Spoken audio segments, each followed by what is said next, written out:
Ah, Sonic 4. Vous vous souvenez, j'avais expliqué à quel point ce jeu n'était pas bon. Malgré quelques idées intéressantes, le jeu était médiocre. Mais Sega remet couvercle avec un épisode 2 qui ajoute notre ami Tails à la fête. Va-t-il corriger les erreurs du premier ou est-ce qu'on repart pour un jeu toujours aussi nul? C'est ce qu'on va voir tout de suite. Sonic et Tails arrivent en avion à Sylvania Castle. Première chose qu'on remarque, le jeu est bien plus joli visuellement. Rappelez-vous les graphismes de l'épisode 1, franchement c'était pas fameux. Là, Sonic paraît plus vivant, les décors ont plus de mouvement et de profondeur. Le gros ajout, évidemment, c'est Tails. Il change totalement notre façon d'explorer les niveaux. Il peut nous faire voler une fois en l'air, juste en appuyant sur une touche. C'est l'un de ses deux pouvoirs. On parlera du deuxième dans l'acte 3. Dès le premier acte, on trouve des passages sous l'eau, mes préférés bien sûr. Je me dis parfait. On se débarrasse direct du niveau aquatique, comme ça c'est fait. Et on peut aussi débloquer certains passages avec le spin dash. Acte 2, encore plus d'eau. Mais cette fois, grâce à Tails, on peut nager plus rapidement. Il y a aussi des statues qui crachent de l'air pour nous ralentir et des bumpers flottants à retourner pour les utiliser. C'est pas mal, mais on sent que l'eau est là pour rester. On passe en mode nocturne, ce troisième acte introduit le deuxième pouvoir de Tails, la boule turbo. C'est comme ça que je l'appelle pour faire plus simple. En gros, Sonic et Tails se mettent en boule et défoncent tout sur leur passage. Ça sert à casser des obstacles normalement indestructibles. Et surtout, on va super vite. On retrouve aussi des plaques qui tournent sur elles-mêmes qu'il faut gravir. Petit passage un peu speed à la fin, mais franchement ça passe. Le boss est un robot plan piranha contrôlé par Eggman. Il tente de nous écraser, mais heureusement, on peut voler avec Tails. Il suffit de frapper la tête de la plante quand elle n'est pas protégée. C'est un boss beaucoup trop facile, surtout grâce à Tails. Malgré ses nombreux passages aquatiques, Sylvania Castle est une bonne intro. On comprend bien les nouvelles mécaniques et visuellement c'est réussi. Let's go pour la deuxième zone. Changement d'ambiance. Direction White Park, une zone enneigée avec un parc d'attractions en fond. Sur notre route, on croise des robots ours polaires plus résistants que d'habitude. On doit pousser des boules de neige pour débloquer le passage. Avec Tails, on utilise ces boules pour creuser la neige. Et parfois, bam, avalanche. Sonic sort direct son snowboard, tranquille, avec classe, comme d'habitude. Acte 2, on arrive enfin au parc d'attractions. Un niveau avec des plateformes mobiles et des zones en hauteur où Tails est bien utile. Il faut juste faire gaffe à ne pas se faire écraser. Rien à redire, c'est un niveau vraiment cool. Acte 3, retour dans la neige. Sonic ne sait pas vraiment s'il veut rester dans le parc d'attractions ou dans la neige, il hésite. Et encore de l'eau. Oui, ce jeu adore nous mouiller. Heureusement grâce à Tails on se déplace plus vite dans l'eau, mais attention aux phoques ou aux taris qui créent des blocs de glace pour bloquer le passage. Il faut aller vite pour les stopper avant qu'ils finissent leur bloc. Ensuite, des passages demandent de nager en évitant des pics. C'est clairement le moins bon des 3 actes. Pour le boss, on retourne dans le parc pour affronter Metal Sonic. Course effrénée, il nous fonce dessus, balance des éclairs et détruit le sol. Un bon boss bien fun, et puis bon, revoir Metal Sonic, c'est toujours un petit kiff. White Park est agréable et très joli. Ambiance Noël réussie, niveau cool, malgré un acte 3 un peu en dessous. La température augmente tout de suite dans une chaleur extrême. On est dans un centre d'extraction de pétrole en plein désert. Des scarabées nous embêtent tout le long et des tempêtes de sable nous ralentissent ou nous accélèrent. Ce premier acte n'est pas agréable et j'ai peur pour la suite. Acte 2, attention du sable mouvant. Il y a des passages où il faut avancer sans trop remonter pour éviter les pics. Des sortes de 1000 pattes sortent du sable pour nous bouffer. Ambiance Charnacdo version désert. Cela me rappelle un peu les Sharks dans Sonic Frontier. Acte 3, le sable monte. Il veut notre peau. On doit se dépêcher pour ne pas mourir enseveli. D'autres tuyaux déversent du sable, il faut changer leur direction avec des boutons. Ah, et c'est pas tout, des boules de feu viennent enflammer le pétrole, ce qui donne une ambiance bien stressante. Et pour le boss, alors là, un vrai boss foiré.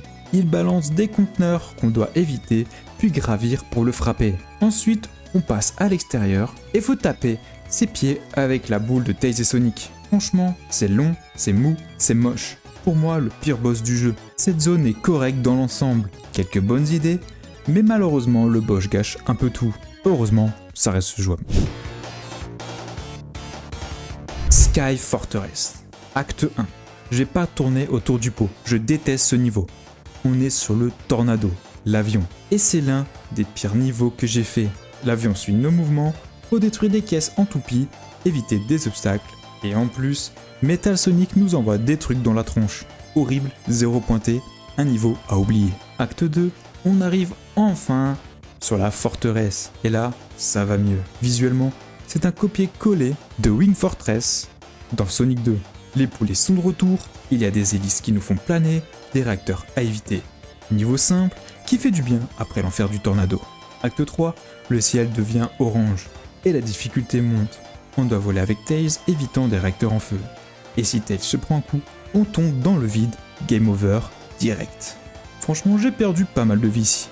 Heureusement, il y a des transporteurs stylés qui nous propulsent dans des anneaux. Et on finit avec une bonne vieille boule turbo. On arrive au boss, et c'est encore un combat en avion, contre Metal Sonic. Et c'est aussi nul que ça en a l'air. L'avion est lent, difficile à contrôler, et les lasers sont relous à esquiver. Franchement, j'en pouvais plus de ces séquences. C'est juste totalement nul.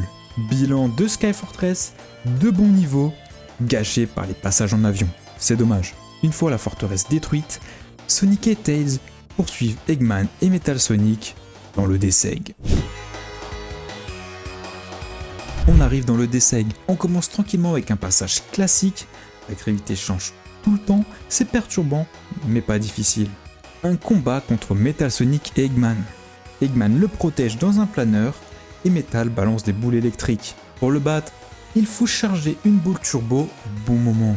Le bon moment, je vous le dis, c'est lorsque Eggman monte en l'air et à ce moment, faut attendre un petit peu jusque Metal Sonic balance sa boule électrique et à ce moment, vous pouvez y aller. Ensuite, petite course contre Metal Sonic et pour le battre, un conseil, utilisez encore une fois la boule turbo, sinon vous allez galérer.